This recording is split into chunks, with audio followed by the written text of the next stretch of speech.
बिस्मिल्लाहिर्रहमानिर्रहीम अस्सलामुअलैकुम। Welcome to निकी कुड़ी किचन। जी आया नू खुशामदीद। उम्मीद है नाज़रीन आप सब खैरियत से होंगे, खुश रहें, आबाद रहें, जहाँ भी रहें हंसते रहो ते बसते रहो और जी इसी प्यार मोहब्बत के साथ देखते रहें निकी कुड़ी किचन। हाँ जी, सर्दियाँ, सर्दियों की डिशेज, सर्दियों के चस्के और सर्दियों की सौगात। आज हम लेके आए हैं जी आपके लिए मज़ेदार सी शकरकंदी की रेसिपी। और शकरकंदी किस तरह से बनाएंगे हम, ये आपको इस वीडियो में पता चलेगा। आज की इस वीडियो में हम बनाएंगे जी शकरकंदी एक नए अंदाज से, नए तरीके से। हम शकरकंदी को पानी में नहीं बॉयल करेंगे, अलबत्ता पानी में इसको वॉश आउट जरूर करेंगे, लेकिन जी बॉयल नहीं करेंगी। और हम करेंगे जी इसको क्या, तो फिर आप हमारे साथ रहिए। तमाम टिप्स और ट्रिक्स आपको इस वीडियो में मिलेंगी। और शकरकंदी जी बॉयल करने से ज्यादा वक्त लगता है, लेकिन ये कम वक्त में हम इसको बिल्कुल पका लेंगे विदाउट बॉइलिंग। तो सबसे पहले आपने शकरकंदी लेनी है, उसको अच्छी तरह से वॉश आउट कर लेना है। और शकरकंदी लेते वक्त नाज़रीन आपने लेनी है रेड वाली शकरकंदी। ये मेरी तरह आपने व्हाइट वाली शकरकंदी नहीं लेनी। रेड वाली शकरकंदी जो होती है उसमें शाखें जड़ें नहीं होती और वो बहुत ही अच्छी और जी जायकेदार होती है। तो हमने यहाँ पे शकरकंदी को अच्छी तरह से धो लिया है, मिट्टी धूल वगैरह इससे साफ कर ली है। तो ये भी एक आलू की ही किस्म है, तो इसलिए इसको स्वीट पोटैटोस कहा जाता है। तो हमने क्या करना है जी, इसकी जो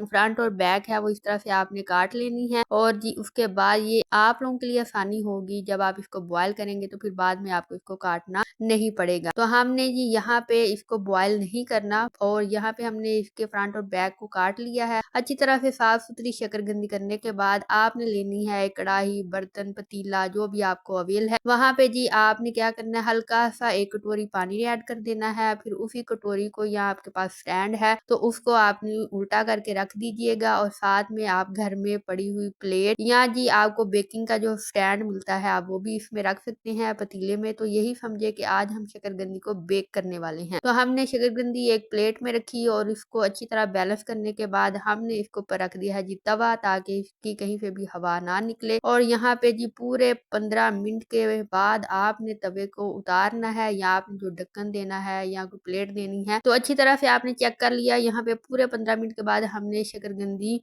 जो है वो चेक की है और ये हमारी शकरकंदी जो है वो स्टीम हो चुकी है। विदाउट वाटर, विदाउट बॉइलिंग हमने शकरकंदी यहाँ पे तैयार कर ली है। बहुत ही कम वक्त में, सिर्फ और सिर्फ 15 मिनट लगे हैं। अगर आप इसको चेक करें तो ये देखें इसका छिलका जो है वो खुद ही उतर रहा है और यहाँ पे ये बिल्कुल नरम और सॉफ्ट हो चुकी है। और ये जो पानी आपको प्लेट में नजर आ रहा है, जब इसको वॉश आउट किया था तो तब का इसका पानी है, अदरवाइज हमने इसमें पानी जो है वो नहीं ऐड किया। तो अच्छी तरह से जी ये पक चुकी है। अब हम इसको ठंडा होने के लिए रख देंगे। ठंडा होने के बाद आपने इसके छिलके जो है वो इस तरह से उतारने हैं। अगर आप चाहें तो छुरी की मदद से भी उतार सकते हैं, और हल्की फुल्की भी ये जब गर्म होगी तो तभी आप इसका छिलका जो है वो उतारना स्टार्ट करेंगे। तो नाज़रीन छिलका उतारने के बाद आप अपना चस्का जो है वो लगा सकते हैं और अच्छी तरह से आपने छिलका उतार लेना है इसका शकरकंदी का। और जी जब आपने इसको स्टीम करना है तो आपने इसका जो फ्लेम है नाज़रीन वो मीडियम कर देना है। पहले 2 से 3 मिनट आप इसको हाई फ्लेम पे, पानी जो आप ऐड करेंगे एक कटोरी उसको अच्छी तरह से गर्म कर लेंगे। फिर उसके अंदर आप स्टैंड या कटोरी ऐड कर दीजिएगा जिसमें आपने शकरकंदी को स्टीम करना है। उसके बाद जी आपने कोई बर्तन ऊपर देना है, प्लेट, ढक्कन या फिर पुराना तवा वगैरह। तो लाक आउट करने के बाद जी आपने इसका जो चूल्हा है, फ्लेम है, उसको मीडियम कर देना है। इसी तरह से जिस तरह के आप बेकिंग करते हुए फ्लेम रखते हैं, तो इस तरह से आपकी शकरकंदी जो है जी वो बहुत कम वक्त में अच्छी तरह से स्टीम हो जाएगी, अच्छी तरह से पक जाएगी, बिल्कुल नरम और सॉफ्ट हो जाएगी। पानी की निस्बत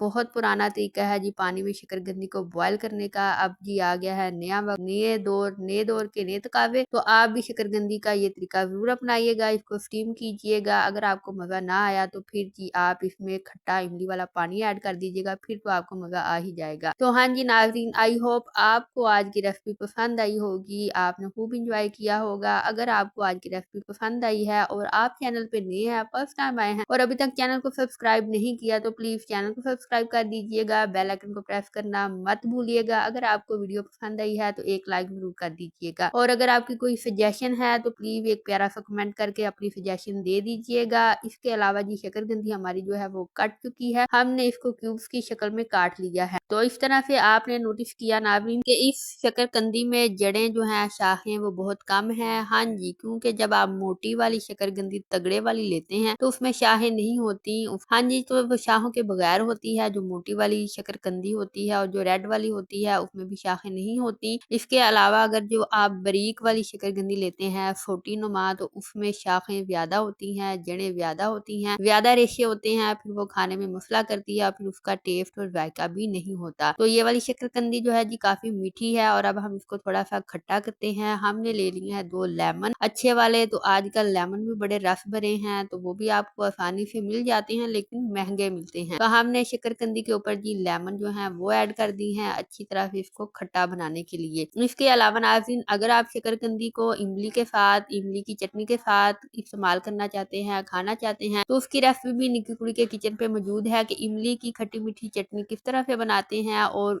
वो शकरकंदी की भी रेसिपी मौजूद है जिसमें इमली का खट्टा पानी बना के खट्टे पानी वाली शकरकंदी की रेसिपी जो है जी वो भी मौजूद है, आप वो भी देख सकते हैं। और जी अब हमारी शकरकंदी जो है वो तैयार हो चुकी है। और जी खट्टे 2 लेमन भी इसके ऊपर डाल चुके हैं। और अब बारी है चाट मसाले की, या फिर जी घर में पड़ा हुआ काला नमक हम ऐड कर रहे हैं नाज़रीन इसके ऊपर काला नमक। आप चाहें तो चाट मसाला भी ऐड कर सकते हैं मजेदार, चटखारेदार और जायकेदार बनाने के लिए। और जी इसके अलावा नाज़रीन मैं आपको बताती चलती हूँ, शकरकंदी जो है जी आलू की तरह ही जमीन से उगती है, इसलिए ये मिट्टी भरी होती है, इसमें मिट्टी ज्यादा होती है। फिर इसको साफ किया जाता है, धोया जाता है, और ये जैसे आलू उगता है जमीन के अंदर वैसे ही शकरकंदी उगती है। इसके अलावा इसको शकरगंदी नहीं शकरकंदी बोला जाता है। काफ नून दाल छोटी ये दी कंदी, गंदी नहीं शकरकंदी होता है। और जी इसके अलावा इसमें फाइबर जो है बड़ी मिकदार में पाया जाता है। और जी वो मेरे बहन भाई जो कि फैटी हैं, और फैटी कांट ईट शकरकंदी, लेकिन आप थोड़ी सी खा लीजिएगा क्योंकि शकरकंदी जो है जी वो बंदे को मोटा करती है। तो इसलिए जो मोटापे का शिकार है पहले से, वो शकरकंदी जो है थोड़ा होला हाथ रखे ही खान, तो उनके लिए फायदेमंद है। मुझे दीजिएगा इजाजत, अपना रखिएगा ख्याल। मैं मिलूंगी आपसे नई वीडियो में नई रेसिपी के साथ, तब तक के लिए अल्लाह हाफिज।